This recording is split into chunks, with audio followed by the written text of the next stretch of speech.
Hello, and thank you so much for tuning in to the She Can Ball podcast. I'm your host, Mahi Jariwala. Today we're joined by Kate Scott, the play-by-play announcer for the 76ers. Okay, so did you play any sports growing up? I did play a ton of sports growing up, pretty much every sport imaginable. The ones that I kept playing through high school were tennis, basketball, soccer, and track and field. But when I was little, I played softball, I played roller hockey, I played every sport there was because I just loved them so much. So you played four sports in high school. Yeah, yeah. How did that work out? It was really busy. I played varsity tennis all 4 years. Um, I only did track and field my freshman year, unfortunately, because I loved it, but I was a sprinter and a jumper. And then my first 2 years, because of sports that overlapped, were soccer and basketball, because in California, those are both played in the winter. So I played soccer my freshman and sophomore year, and then I played basketball my junior and senior year. And I kept playing travel soccer when I wasn't at school. That was my travel sport. Did you want to play collegiately? I did. Yeah. I thought I was actually going to play. My dream when I was a high schooler was to play college soccer. But I tore my meniscus my junior year. And that's when a lot of recruiting happens, right? So that kind of threw a big wrench into things. But it was actually a blessing in disguise because my passion for the sport had kind of started to wane. So I don't think I would have made it through 4 or 5 years of collegiate soccer. And that actually was the break that started my broadcasting career because for the first time I wasn't playing a sport, for 6 hours after school every day. So I started writing for the school newspaper my senior year while I was playing basketball, and I fell in love with sports journalism. So that was my first kind of foray into it, was just writing for the high school newspaper. Yeah, and then you went to Cal and studied journalism as well. So how did that kind of end up happening? Yeah, it wasn't until kind of the injury and everything started, all my dreams started to change in high school. And then Mr. Schmazel, one of our advisors, I'm still in touch with him. He was the one who put kind of the idea into my head because I'm not that much older than you, obviously, but even 20 years ago when I was going to college, there was very few women doing sports broadcasting of any kind. Nobody really doing play-by-play. So I was going to be a teacher in college because I didn't even think that sports broadcasting was something I could do because there were so few women. And Mr. Schmazel said, okay, I know you want to be a teacher. I think that's awesome. I've worked in education my whole life. I know your mom's a teacher. I know a lot of your friends are going to be teachers, but you play for varsity sports. You're on the microphone at Friday night football games. You are the PA announcer for our men's soccer team. You do the morning announcements. You're on the microphone at all of our school rallies. You write for the high school newspaper. You're our sports editor, more or less. So let me just put this all together for you, Kate. I think maybe you should stay in sports and be a sports journalist of some kind. And I was like, oh, that sounds like it could be fun. So it really wasn't until I was going into, I guess, my senior year of high school where I started to think, okay, maybe this is something I could make a career out of. And then thankfully, when I got to Cal, I was able to go into internships with that in mind and kind of have a little bit more focus than I know a lot of people have during college, because a lot of people get to college and don't know what they want to do, which is completely fine too. There's plenty of people who I work with who didn't even major in communications or journalism of any kind and actually came to broadcasting later. So that's one of the interesting things, to me, at least in this industry, is that all of us have taken a different path. And then in high school, when you began doing play-by-play announcing, for the football and soccer games, how did that start?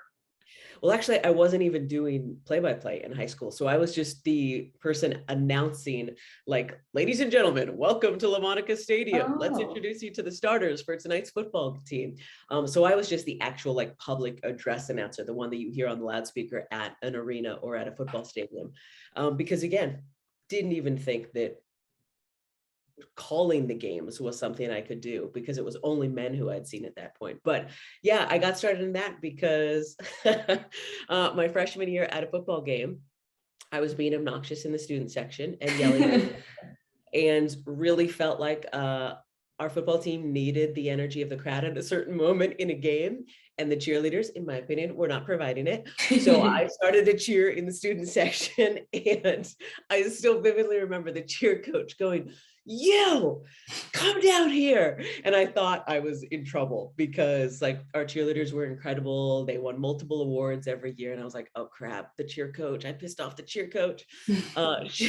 And she goes, "What you just did, get up there on the microphone and do it in front of the whole crowd." And I was like, okay. So that was my first time on a microphone, and the crowd went crazy. And then over the rest of my high school career, just kind of anytime there was a chance to be on a microphone, whether it was at, football game, or I played obviously women's soccer, and the guys were like, "Oh, can you introduce us before our game? Like we're playing in the big football stadium today."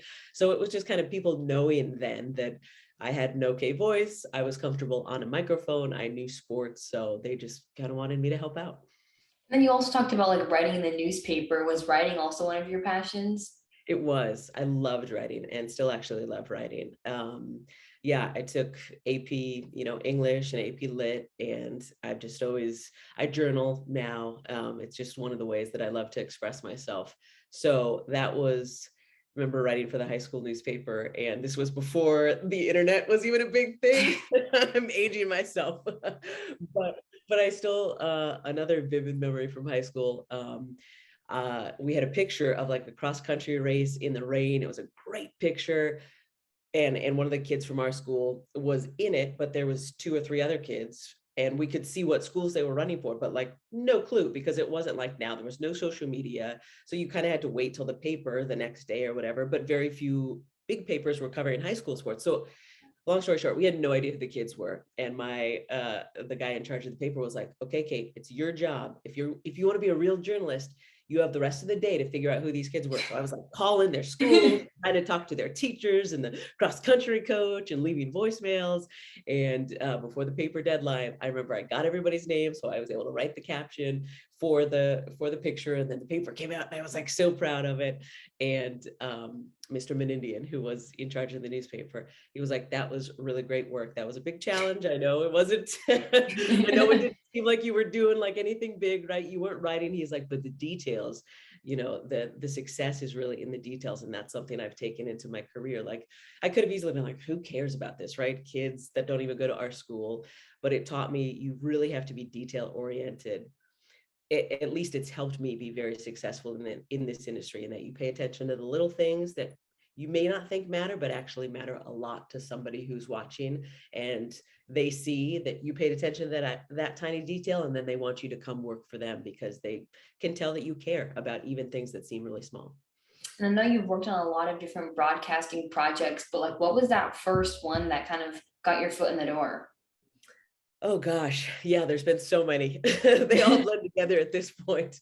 But I'll go my first play-by-play experience, since I started as a reporter because that was the first thing that I thought would be open to me. And then I got into anchoring because I thought that'd be the next thing. And then play-by-play was the last thing I got into. And I got asked to call a high school football game in the Bay Area, and I was terrified because I'd never called any sport. And now I'm calling a high school football game. I don't want to mess it up.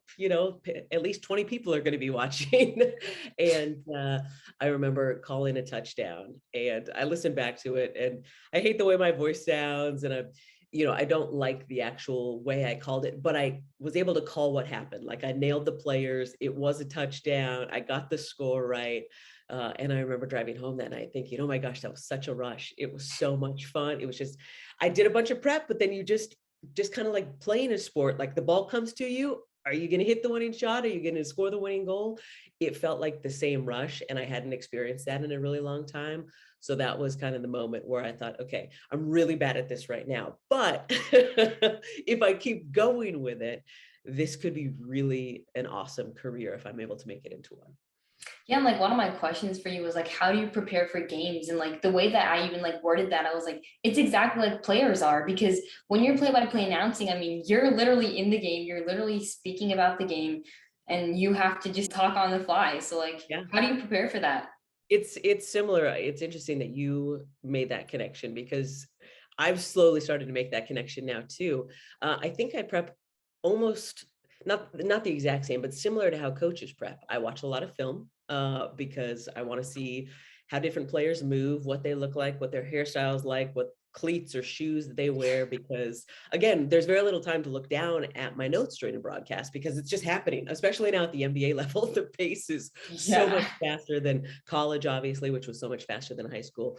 But then I have to do some more than them as well, because I also have to have the background stories, right? Where guys went to college, what they've done the last couple of games, stats that they have maybe had against the team they're playing that night, any connections with that team, if so and so used to play in this city in college. And, so there's so many different layers to the preparation I do. But it's fun because it's all sports for me. So the fact that I'm getting paid to do this, but yeah, it is kind of what you all see and hear during the game. That's almost the easy part. It's all the stuff beforehand that gets me prepared and confident that I know the two teams who are playing tonight. I know all the stories I want to tell. Okay, now I can relax and settle in. And this is the fun part where anything can happen and all the prep could go out the window because the guy who I think is maybe going to be the star player gets hurt in the first minute, and the substitute who comes in is the one who actually ends up being the star. So again, that's what I love about it, that I can do all this prep, and then when the game tips off, it might not even matter. I mean, so just how does that work? I mean, play-by-play announcing. So like you get in, like you're watching the game, and then like because you really cannot just think of like, oh wait, what are my notes and stuff. You're just watching the game and you're talking as you go, and it's crazy. Yeah, it took a lot of reps, right? Again, just like being an athlete, the same way you have to practice to get better as an athlete. I've called hundreds of games, and I've called hundreds of games of all different sports, which I think has really helped me. I've called volleyball and soccer and basketball and football and hockey. And I mean, the list goes on and on. And people often ask me, why do you do all that? And I say, because it sharpens skills, because every sport has a different pace and every sport kind of has a different vocabulary and language. So I've learned lots of kind of tricks of the trade by calling all the different sports. But yeah, then when it comes to just the speed and being able to you Yeah. just have to make a lot of mistakes, to be honest. I've made so many mistakes and I'm still making mistakes, but then if you're smart, you learn from them, right? Okay, that call wasn't exactly what I wanted last night. What was happening? Okay, I was talking too much. I need to talk less because it's TV, so we can see what's happening. So how could I have said what I said in 8 words in 3 words? And I'll sit there and I'll challenge myself so that I sit there and I do that. And then the next time it happens again in a game, I'm prepared to be able to flash back to, okay, we did that exercise yesterday at home when we were watching the last game. So let's put that into action now. But yeah, it's pretty much trial and error. And the hard part is often it's on live TV and a lot of people can see it and hear it. But it's fun. I love it. And like calling different games. I mean, so because that was incredible when I saw that, and I was like, how do you call 5 different sports? Because it's so hard, and you have to know the sports in and out. You have to know the different, like you're right, terminologies of all of it. Like, how did you do that? Yeah. Again, slowly but surely. One of my favorite sayings is little by little, one walks far. And I obviously didn't learn to call NBA basketball overnight. I'm still very much in the learning process there. But you start with just the general level. You know the rules, you know the main verbiage, you know the players on both teams. And the good thing about being a play-by-play announcer, especially on television, is hopefully you have an analyst with you and they're really the expert. So you're the person who's just saying who, what, when. Mahi catches it, runs to first base, or whatever sport it may be. So you just need to know the generalities. And then, just like any subject, it depends on how much work you want to put into it. And I love learning and love studying. So then I just go further and further. I would watch games on YouTube, and anytime an announcer said a word I didn't know, I was like, well, campfire, this, when I was learning volleyball, I still remember, I would just write down the words. And then I would just Google them, and I would go down these rabbit holes of like volleyball chat rooms. Oh, that's what this word means. Okay, that's how I can use it in this sport. I can't use it in another one. But and then just watching other broadcasts and listening and learning from those broadcasters and writing down things I liked. And if they said something I didn't like, sometimes I would write that down as well and say, don't say this. It didn't fit with the sport. So it's just a really long learning process. And I kind of compare it to learning another language, that each sport is its own language and it takes a while. You may know, the how do I go to the bathroom? Where's the bus stop? You learn the little things at first, and then you Yeah. slowly work your way more and more into it. And it just takes time like anything. So that's the most important thing, which is hard because I'm a really impatient person, but it's just one of those things where you got to keep doing it. And one day you'll get to a point where you realize, hey, I really know the sport and I'm really good at this. Is there like a specific sport that you really like to announce? Oh gosh, I know. I've been getting this question a lot recently. Obviously, basketball. Okay. um, Basketball and soccer, I think, are my favorite because there's just a fluidity to them and a rhythm. And if you have a couple of teams that are playing really well, it almost looks like art to me. It's almost like a ballet and a dance because it's constant movement, and it's back and forth. And hopefully, there's no fouls or whistles or anything kind of slowing the game down. Um, Football is a lot of fun too, but it's obviously very different. There's a stoppage after every single play, which allows for more storytelling. But yeah, if I'm being honest, soccer and basketball are my favorite just because of that continuity of motion. And hockey is right there as well. Hockey to me is just kind of like basketball and soccer on skates, but it's the hardest to call. I've called it a few times, and whew, every time that was a lot of work. And like, yeah, I mean, you've been the first of like many, many things, but one of them was being the first ever play-by-play announcer for the Warriors. What was it like to be in that position for a hometown team? Oh gosh, it was a dream come true. It was amazing. The fact that they offered me up that opportunity, it was obviously a lot of this stuff is stuff you can't say no to, but it was, yeah, it truly was a dream come true because as a kid growing up cheering for the Warriors, it it was always men. It always had been men. I always saw it being men. So the fact that all of a sudden I'd gotten to a point in my career where I was qualified to call a Warriors game and that they also asked me to do it. It meant so much. And it was a blur and a whirlwind because there were so many interviews and people were so excited about it leading up to it. Um, but my favorite part actually was the people who I got to do it with. Chinea Gumake did a pregame interview for us, and Chiney's obviously a huge superstar now, but I worked one of her first ever television broadcasts with her for the Pac-12 network. So I'm so proud of her to see her shine now. It's just awesome. Kareth Burke, who I know you've had on, the Yeah. Warriors sideline reporter, she and I have been friends for a really long time. So to get to do it with her was awesome. And then Mary Murphy, who was my analyst that night. Mary is one of my biggest mentors in this industry, and I would not be here without her. She was an incredible basketball player, a Wade Trophy finalist back in the day, and coached at the collegiate level and in the WNBA. And she showed me how to be a professional when it comes to being an announcer, how to prep on planes, how to work on planes, what to, how to get all the points at hotels and what the good restaurants are in different cities, but how to really make this a professional career. So the fact that I got to call the game was great for me, but the fact that I got to do it with so many people that I really care about and all have played a role in helping me get here, that was really something. Yeah, no, because I talked to Kareth Burke about that, and she's talked about specifically just having female friends in this industry because there's not that many people like this out there. Right. And just being able to connect with them and like work with them and see them as like not competition, but like we're together and we're doing this together. It's so important for Kareth, for me. I had that conversation a couple of weeks ago with Lisa Byington, who's the new play-by-play announcer of the Bucks.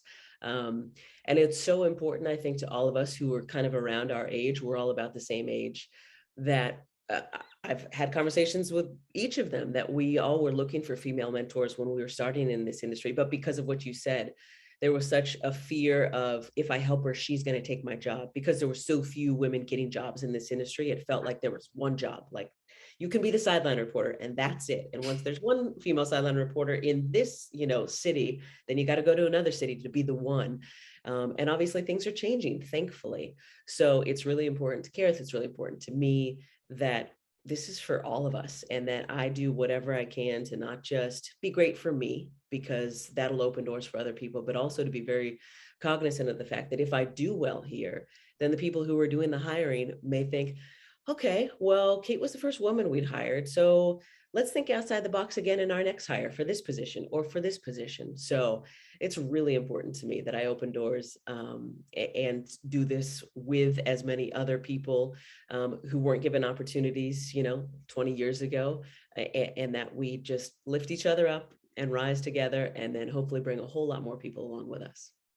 And just being the first of a lot of things, I mean, what do you think kept you motivated to like go through that and like reach those goals? Because I mean, if no one else is doing it, it's hard to go. I mean, I talked to Kayla Padilla a couple days ago, and she's like a huge, basketball star at UPenn. She studies at Wharton, and she's founded like basically a news group where college athletes can come on and share their stories. And it's crazy because no one else is doing that. So it's like, how do you stay motivated to do it when the people around you aren't at that level, if that makes sense? Yeah, yeah, it's not always easy, I'll be honest. It's very lonely, which I'm sure they may have shared with you, because it does help sometimes when you have other people who understand what you're going through. It makes you want to do stuff because you're together, right? But I've been really self-motivated since I was a little kid. And just because I'd never seen someone doing something before, I was always the kid to say, can I try? And I don't know why. My parents and I still laugh about this. Like, yeah, you always kind of had that. Why? I don't know. It just, I guess, kind of innate. So I think it's been a combination of being really self-motivated, always wanting to challenge myself. I'm always looking for the next way that I can grow and learn, not just as a broadcaster, but as a human, as a spouse, as a friend. We're so lucky to be here, right? And to be healthy. So I'm always just looking for, okay, what's that next thing? How can I better myself in whatever aspect of me that is? So that's kind of how a lot of these firsts have come about. I didn't set out to be the first. I just set out to continue to improve as a broadcaster. And then I happened to be doing it in the Bay Area. And like I said, 49ers wanted to think outside the box, and they were thinking, who can be our other person to call preseason football? Well, Kate's been calling football. Let's give her a chance. Same thing with the Warriors and stuff. So a lot of it is timing and luck and right place at right time, but then also obviously being prepared and having motivated yourself and worked hard enough to be ready when those opportunities present themselves. Yeah, and now you're the play-by-play announcer for the 76ers. When did you first get that role? When did you first hear about it? I heard about it. Well, Mark Zumoff, who held the position before me, is a friend. He held it for 27 years. And that's the thing about these professional jobs at any pro sport. If you get it, most of the time the person stays there for a really long time because it's an awesome job to have. So they don't come open very often. And I didn't think that Mark was actually going to be retiring. We talked a couple years ago, and then out of the blue, I guess after the season ended, so June, gosh, yeah, sometime early summer, announced his retirement. And I just thought to myself, man, whoever tries to follow Zumoff is an idiot because he's a legend there in Philly. I remember saying that out loud, like reading on my computer. Oh, Zoo retired. Well, whoever tries to take that job. And then, of course, a couple of days later, my agents called and said, hey, we think you should apply for the 76ers opening. And I said, you're crazy, but okay, because again, all they're going to say is, no, we don't want you to audition for us. So they passed along my audition material and my resume and stuff. And just before I was actually leaving to fly to Connecticut to call men's and women's basketball at the Olympics, they said, hey, we'd love to interview you before you go. So about 2 hours before I was driving to San Francisco as airport to fly to Connecticut to call the Olympics, I did a Zoom just like this with somebody at NBC Sports Philadelphia, just kind of an introductory interview. We chatted for about 20 minutes, just, hey, what's your interest in this? Why would you be interested? What do you think about Philadelphia? When you think about the 76ers, very kind of broad questions. But when you are the voice of a team, you're the voice of a team. You represent the team. You represent the city. So there's a lot more responsibility than just calling the games. And we hit it off and they said, okay, great. Well, we'd love to have you to the next round. So go call the Olympics. We'll be watching, since obviously it worked out perfectly, right? A basketball job. I'm going to be calling basketball for the next few weeks. When I got back, they asked if I could fly out to Philadelphia, and we did an in-person audition, which was crazy and wild, but kind of did a fake basketball game, not a whole game, but did an open, which is the thing that airs at the beginning of any sports broadcast. Hi everybody, Kate Scott, along with Monty, welcome to Philadelphia as we get set for tonight's Sixers game, one of those. And then we started calling different parts of the game. It was a game from last year. And then they said, great, we'll be in touch. And I thought that, okay, we had a great experience, but I'm sure there's some white man out there that they're going to hire, because that's always who gets these jobs. And I was actually in an airport, ready to walk onto an airplane to go call a college football game. And a Philadelphia area code came up on my phone. And I answered it. I was expecting them to say, thanks so much. We had a pleasure meeting you. Best of luck the rest of your career. But instead, they said, we loved meeting you. You were incredible in your audition. We would love for you to be the next voice of the Philadelphia 76ers. What do you think? And, Gosh. yeah, so there was a big pause, and I said some words that I can't say on here because I was so excited. And um, so yeah, it's been a whirlwind because that was just in September, and then a couple weeks later, I packed a couple of bags, flew out to Philly, and then kind of just dove right in. So still living in I'm in an Airbnb right now. Not even, all my stuff's still back in California, but it's been a great ride so far. And just going in after, I mean, Mark Zumoff was you doing that job for 27 years and going in and kind of having to fill in his shoes. I mean, what was that experience like? And were you nervous first going into it? Oh yeah, I mean, I'm still nervous. I'm still figuring it out. But Mark, as I mentioned, is a friend, and we had a great lunch right when I got here. And he just said, Kate, they hired you because of you. They didn't hire you to be the next me. They hired me to be me 27 years ago. He said, so just be you. I know you. I've listened to you. You're a fantastic broadcaster. Don't try to be anybody but yourself. And know that you're going to make mistakes, and there's going to be some ups and downs. And this is a tough place. Philly is a tough sports market. They're going to call you out when you make mistakes, but just put your head down, focus on your work, and keep going like you always have, because you've conquered every challenge thus far, and this is just the latest. And he said, you're going to do a great job. So that gave me a ton of confidence. My producer, director, all the people, my partner, Alla, everybody who I work with, they are my biggest supporters, which is huge because, as you'll find out as you get older, going to work and having people who really support you gives you the confidence to be really good at what you're doing. Even if you are, there's a difference between people kind of trying to stab you in the back or not really support you or not really be happy that you're here. Everybody is really happy that I'm here. The Sixers are really happy that I'm here. Fans are still coming around. But that's because, again, they listened to Zoo for 27 years. So I get that. So I'm surrounded by a great group, which has given me a lot of confidence. So still nervous every game, but I think that's a good thing. Early in my career, somebody said, if you're not nervous, maybe you don't care as much as you should. So I'm always okay that I'm nervous. It's just like before a game. And then once the game starts, once you start playing, once I start calling it, the nerves go away, and then I'm just in it. No, I think that's true. And I think a lot of people talk about, I mean, even the biggest athletes, like they still get nervous before games. And I think you're right. It's important because it shows that you still you care that much, right? Because if you weren't, then you wouldn't be nervous about it. Exactly. And it's okay. I'm not saying everybody has to be nervous. I wish I wasn't nervous sometimes, but yeah, Yeah. it's great. It shows that it matters to me, and that I want to do a good job, even if, again, it's a road game that's aired at 11 o'clock at night back here in Philly, and who knows how many people are going to be watching. It is an opportunity to get better, and to have a good time. And that's how I kind of approach every broadcast. Have a great time, try to do something you haven't before, have fun, make it an enjoyable experience for the viewers or the listeners, and just kind of see what happens, because it's live sports, so anything can happen. Yeah, exactly. Lastly, do you have any advice for girls that are looking to pursue sports broadcasting? Love to have you get into it. It's so much fun. It's going to be hard, I'll tell you that much, just because it's a really competitive industry. Who wouldn't want to get paid to cover sports, but it is a great place to be. There's space for everybody at this point. And a lot of the skills that I learned when I played sports, the resiliency, the having to come back from failure, the grit, the determination that it takes, same stuff applies here.